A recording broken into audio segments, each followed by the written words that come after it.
নেত্রকোনায় অস্বাস্থ্যকর ও নোংরা পরিবেশে অবৈধভাবে তৈরি করা হচ্ছিল বিভিন্ন ধরনের পণ্য। গোপন তথ্যের ভিত্তিতে দুপুরে র্যাব ১৪, সিপিসি-2, কিশোরগঞ্জ ও ময়মনসিংহের যৌথ অভিযানে এসব অনিয়ম উদ্ঘাটিত হয়।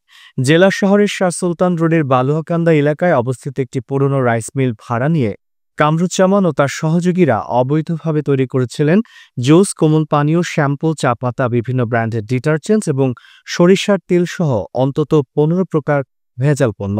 অভিযানে র্যাব সদস্যরা বিপুল পরিমাণে ভেজাল পণ্য জব্দ করেন। পরে ভ্রাম্যমাণ আদালত পরিচালনা করে কারখানাটি সিলগালা করে দেন নেত্রকোনার সহকারী কমিশনার ভূমি মোহাম্মদ হাসিবুল হাসান। অভিযানে আরও উপস্থিত ছিলেন জাতীয় ভোক্তা অধিকার সংরক্ষণ অধিদপ্তরের সহকারী পরিচালক মোহাম্মদ আশরাফুল ইসলাম, র্যাব ১৪-র স্কোয়াড্রন লিডার মোহাম্মদ আশরাফুল কবির এবং অপারেশন অফিসার মোহাম্মদ জুনায়েদ ভূঁইয়া সহ অন্যান্য র্যাব সদস্যরা। এ সময় সংশ্লিষ্ট কর্মকর্তারা জানান, জনস্বাস্থ্যের জন্য মারাত্মক হুমকিস্বরূপ এসব ভেজাল পণ্য উৎপাদনের বিরুদ্ধে অভিযান অব্যাহত থাকবে।